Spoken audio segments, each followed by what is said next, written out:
In vitro fertilization, where an egg is fertilized in a laboratory, started in 1978.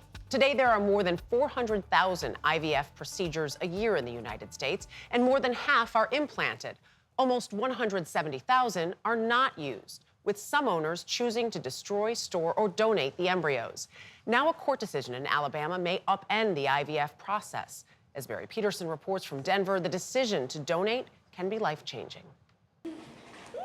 Toddler Levi Carpenter is a much-wanted child whose happiness delights parents Melissa and Aaron, and his being here is thanks to a donated embryo. Unable to conceive, and she says adoption wasn't working, Melissa gave birth after a fertilized egg was implanted in her womb. And even in times that I tried to not let that go and tell myself, we can be happy the way that we are, it just felt like we're supposed to be parents. Okay. So one way or the other. Melissa was happy, but Aaron was overwhelmed. When you first saw your son, how did it feel? Oh my goodness. I'm gonna get emotional again. To see what she went through, to have him is unreal. And to see that little baby come out was it was the most joy I've ever experienced in my life. The Carpenters used the Snowflakes Embryo Adoption Program, which focuses on donors and letting them choose who gets their eggs, instead of donating them anonymously. The donor kind of drives the bus, if you will, on the matching process. Kimberly Tyson is Snowflake's vice president. They don't have to do a do-it-yourself matching on Craigslist or Facebook or something of that nature. We will help them find a family that they are comfortable with taking their embryos and giving birth to children that are genetically related to the children in their own home. The Carpenters prepared a profile that a donor would consider before approving them as a receiving parent. And then just being really transparent about who we were, what we believed, where we stood with things, what our interests were, because I think a lot of that can trigger, even having something as small as hey, we like this TV show. Did you tell them your favorite TV show? Oh, yeah. What is it? The Office.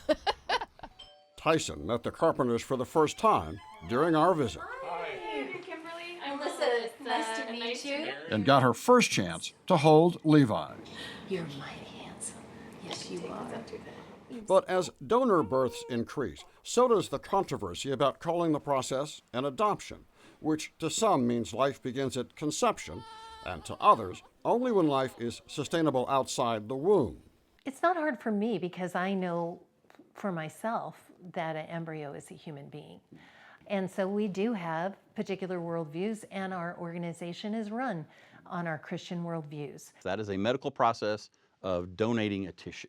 You cannot adopt an embryo that has not yet been born.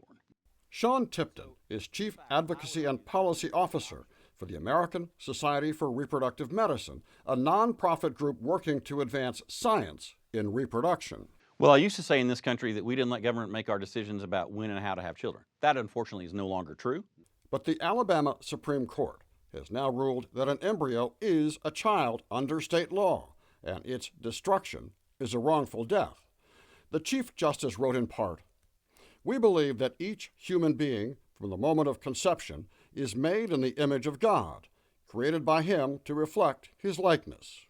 The American Society for Reproductive Medicine warned that modern fertility care will be unavailable to the people of Alabama, and some Alabama doctors and hospitals are now pausing their work with embryos for fear of potential criminal prosecution. For now, the process remains unchanged in other states for donors like James and Aislinn Estes, who donated an unused embryo. I couldn't stop smiling the first few times we met him.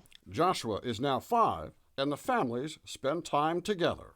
Did you feel like this was my baby when he was born, or were you past that, or do you still feel that? I was 100% past that. I never have felt that way. You strike me as the kind of guy who doesn't go around the neighborhood talking about your feelings. But in this case, you really did. You felt stuff from this. Yes. What? I think I was feeling some sense of just elation and closure and happiness for them to be able to continue their family the way that they had wanted to, and we had some part of that. And even Joshua is learning new words. When we visited last, Joshua needed help with something and his mom was busy. So he was running around the house and he's like, genetic mom, can you help me tie my shoe? And I was like, oh, that's really cute. For Melissa and Aaron Carpenter, a donated embryo from the same family that gave them Levi gave them their new daughter, Elena. We love the idea of our kids having that genetic, even if they're not genetically related to us, at least there's that genetic relation to each other. And we also wanted the relationship with the family. But putting aside the political and legal debate, it's the happiness of being a parent and basking in the smile of a child. For CBS Saturday Morning, Barry Peterson, Denver. The smile is wonderful. Exactly. But that debate is there. And it is interesting listening to that people want a choice in donating an embryo, but they don't want to give the choice in what somebody who's created that embryo does with it, which is the debate, obviously.